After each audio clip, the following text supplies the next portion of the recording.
Welcome to tutorial number 9 in the series Intro to Mobile Application Development for Behavioral Scientists.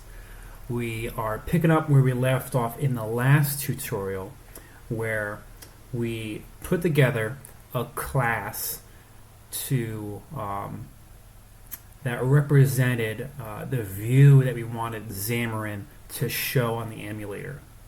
Now, that type of approach is preferable, at least to me, when programs are very simple and you don't need to have very organized methods to separate your views from what controls them and some other type of data. Now, in recent moves, a lot of Xamarin approaches have focused more on the approach we skipped before, the XAML or XAML approach. For those of you using Visual Studio 2017, I think that may actually be the only option you're given. I believe you're shown to make a cross-platform app, and it's either a Xamarin Forms XAML app, and your only options are whether it's portable or share. I don't believe you actually have a blank app type of approach, not as a template anyway. So what we're going to do in this tutorial is we're going to go ahead and we are going to start a new XAML project. So we're going to go to File, we're going to go to New, we're going to make a new project. Now, depending on your version of Visual Studio, you may just have cross-platform app under cross-platform, but that's okay. The only thing that's different is these are listed out right up front, and in the 2017 options, all these are just drop-down boxes once you get past that cross-platform selection. So here, I'm going to make a portable type of app. I'm going to make it a XAML app, and I'm going to call it tutorial number 9. Identical to our last portable class project, it's going to put together these mini projects in this project, and it's going to do one for Android, it's going to do one for iOS, it's going to do several Windows options, and it's going to have our core portable library up top, just like before. For these Windows Universal projects, it's going to try to find out what type of Windows 10 you want to target. I'm not going to target any, so I'm just going to X out, because I just unload these Windows options anyway. I'm really trying to focus on the Droid project. So I'm going to go to Windows 8, right click, unload, and do the same for Windows Phone. I don't want Visual Studio to try to build those when I'm not very interested in them. So looking at our project now, we see if we close these others, these Android and iOS projects look identical to before. What we see is we don't see that app.cs file. Instead, we see an app.xaml file. And you'll notice that there's an arrow next to it. And you'll see that there's app.xaml.cs. And if you remember the little CS extension from before, that means this is a C# file.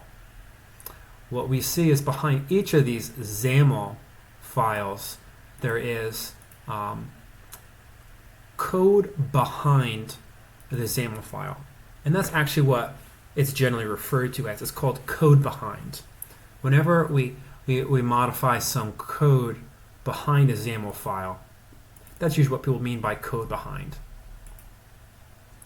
The way these are set up is most of all your displays and setup are going to be done in this XAML syntax, and what we'll see is everything back here.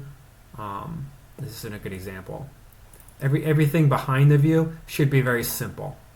Ideally, if you're good at working with XAML files, this will be all the C# you need in your XAML file. All your actual descriptors and elements will be in this file.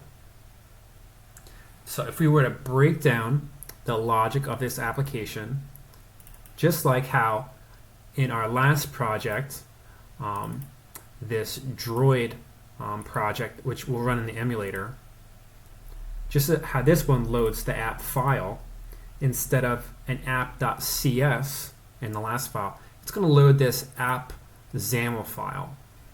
And in here, you're not really going to have to edit anything in here anytime soon.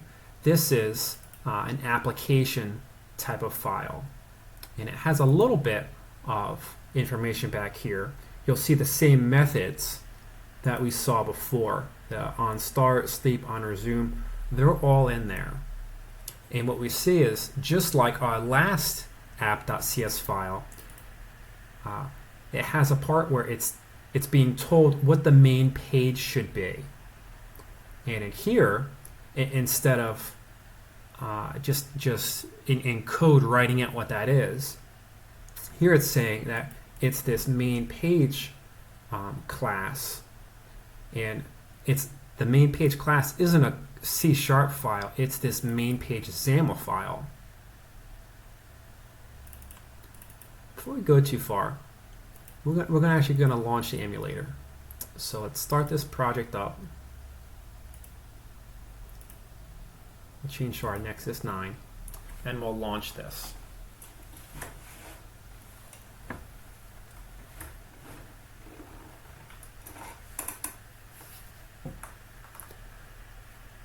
Just right now, while we're loading, we'll notice that some of the same messages we're accustomed to are already visible in this XAML file.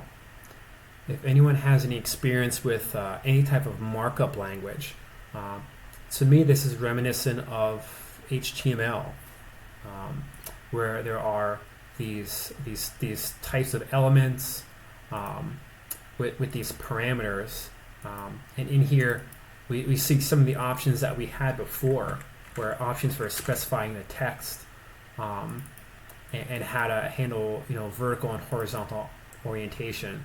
All these, instead of being written in C#, are written in this XAML markup language. We'll see how it looks.